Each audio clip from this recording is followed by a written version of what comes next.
Hi everyone, and welcome once again to Ruby's Classic Cooking. And today I'm making scones. And not just scones, raisin scones.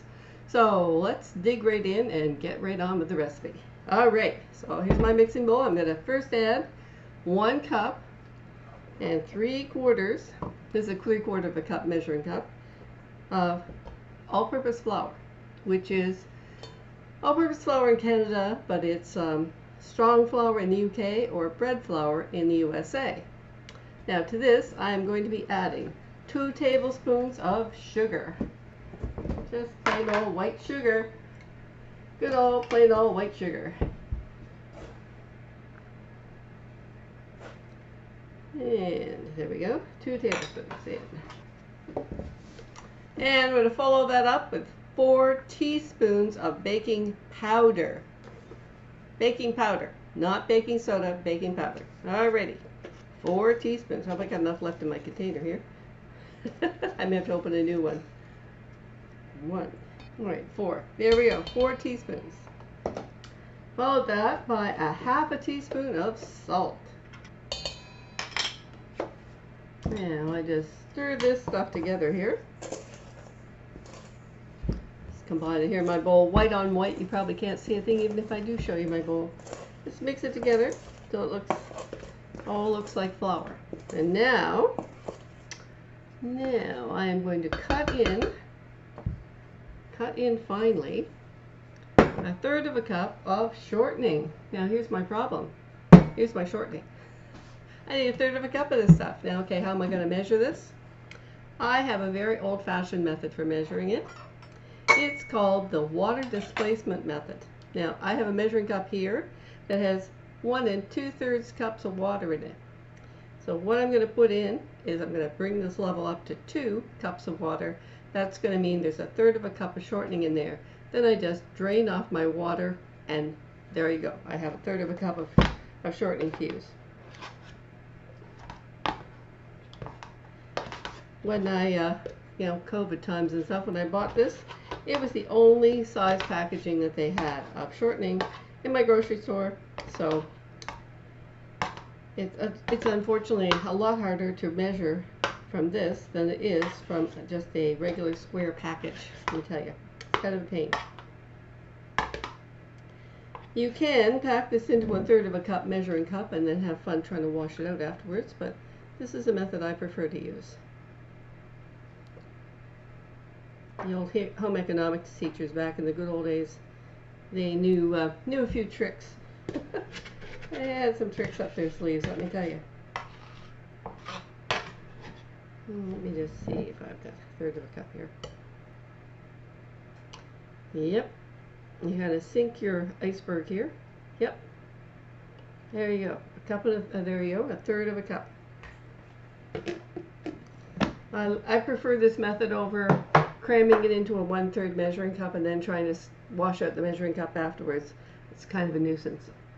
Anyway, unfortunately your shortening gets a bit wet this way, but you just have to dry it off. Well, not dry it off, but just ignore the little bit of water in it.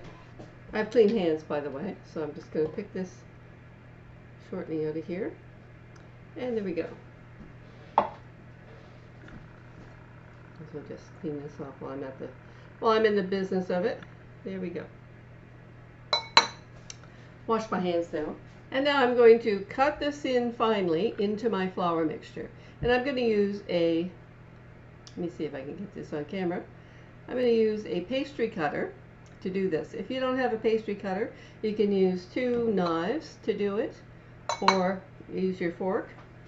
But if you have a pastry cutter, if you have one of these hanging about in your drawer and you don't know what it's for, this is what it's for. You see one in the thrift shop for 25 cents or something, you go, what in the world is that weird looking thing for? That's what it's for, okay? If you're making something like biscuits, this is a real help to getting your shortening and your flour mixed together.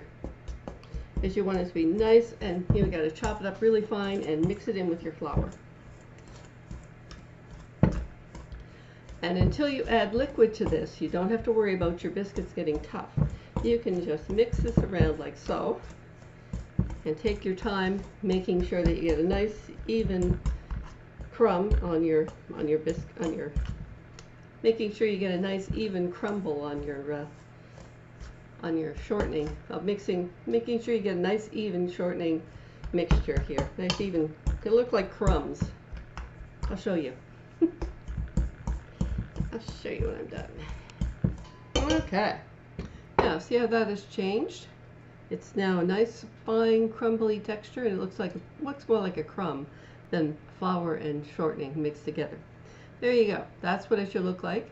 And you don't have to worry about it. Just keep working it with your pastry cutter or with your two knives until you have a nice even mixture.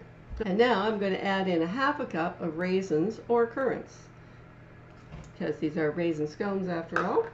And I'm just going to go back to my mixing spoon and mix these in with my wooden spoon. Mix them in nice and evenly. These are a little different than biscuits because they're scones. And now having done that, I'm going to break up my clumps of raisins here. And the next thing I'm going to do, because these are scones, I'm going to be adding a half a cup of milk, and I'm going to be adding 1 well-beaten egg. So I've got to get my egg out. No shells, please. And you can go and get your handheld mixer. You can get a handheld egg beater, or I just use a fork out of my drawer. And I no longer own a handheld egg beater. Used to back in the day, but I think it broke and I threw it away. And I'd replace it with my handheld mixer by then. 1 well-beaten egg. Now that goes into my mixture here. Now I'm going to combine my milk with my well-beaten egg. Just going to pour that in there. Give that a little quick stir here with my measuring spoon. I threw my fork away too quickly. Put my fork in the wash too quickly. Alrighty. Okay, I have my milk and egg mixture here. And now I'm going to pour this into, I'm going to make a little well in here. I don't know if you can see this or not. Just make a little well in your dried ingredients. And then you just pour this in here and mix lightly, because now you've added the liquid, and every movement too much is going to make your biscuits or scones tough. You want nice tender scones, tender biscuits, tender scones. This is the secret. Only blend them absolutely as little as you possibly can until they're just blended up. Because you do not want at this point to mix any more than you absolutely have to. That is the trick to making tender biscuits or scones. Just stir until your flour is absorbed. And now you'll have a nice soft dough in your bowl here. There you go. Just clean that off with your fingers. I'm just going to consolidate this into a ball here in my bowl with my fingers. Just mixing as lightly as I possibly can.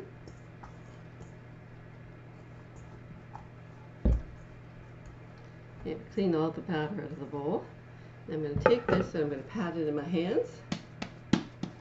Then you're going to just knead this lightly with your fingertips just a few times, just to make sure you have everything, all the flour combined into here. Okay, now I'm just going to break this in half.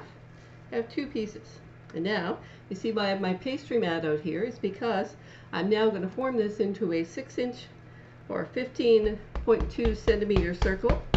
And I'm just going to pat this around like this. I don't know if you can't see what I'm doing, can you? Okay, I'll just do this and I'll bring it down for the next one, because you're making 2 circles. Okay, now I'm going to put these on my baking sheet. Now because this one is a Pampered Chef one, I don't need to grease this, but if you're using a metal one, by all means grease it. Now I've got this formed into a nice 6-inch cake. I'm now going to transfer this over to here, and it says to brush it with milk. And now, just to take this right here, kind of messed up here. I cut it before I was supposed to, but anyway, do the next one properly. Just a little bit of egg. Just going to take what's left here in my bowl of the egg and milk mixture. Now I'm just going to bring the camera down so you can see what I do with this lump of biscuit dough here, or scone dough here. I'm just going to move this camera down so you can see better what I'm doing to finish these scones off and get them ready for my baking sheet. Now, If you're using a rather regular metal cooking sheet, make sure you grease it well. Now this one right here is my Pampered Chef, and it's stoneware, so it has a really non-stick surface, so I don't have to worry about greasing it. But for a metal pan, definitely grease it. I'll be just a second while I move this camera down, and I'll show you how to finish these off. Okay, now it says to pat this into a 6-inch circle, which is why I got out my pastry sheet, and that's 15.2 centimeters. Don't worry, metric people, all of the metric directions will be in the description box below.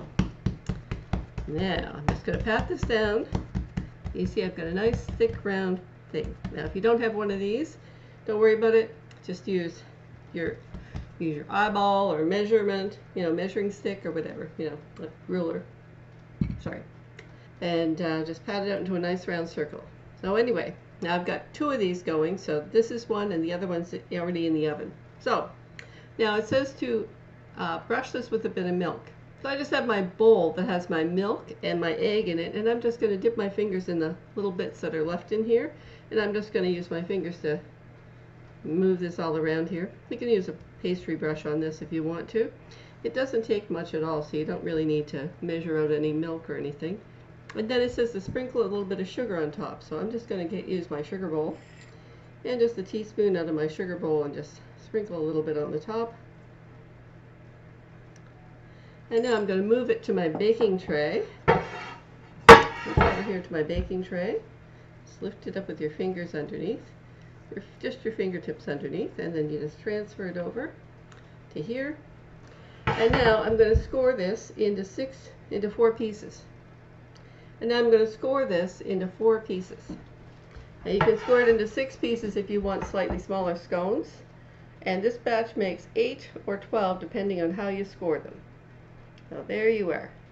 Now that's all ready to go into my preheated 450-degree oven for 10 to 12 minutes. And then it'll be all cooked and crispy and puffy, and they'll look gorgeous. And then you just break them apart and you have 4 lovely big scones.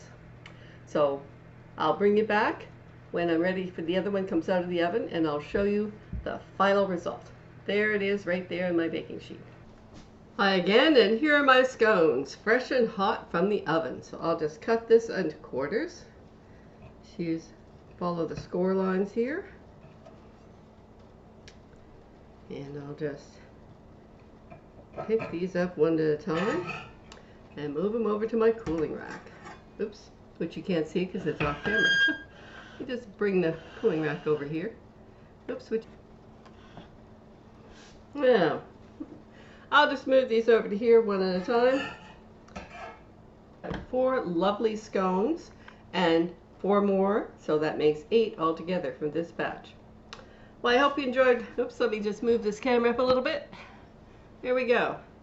Well, I hope you enjoyed watching my video today, and that you will join me again next time on Ruby's Classic Cooking. And don't forget to like, subscribe, and make a comment below. Well, I hope you enjoyed watching me make these raisin scones today, and I hope you will like, subscribe, and make some comments below, and come back and join me next time on Ruby's Classic Cooking. Bye for now.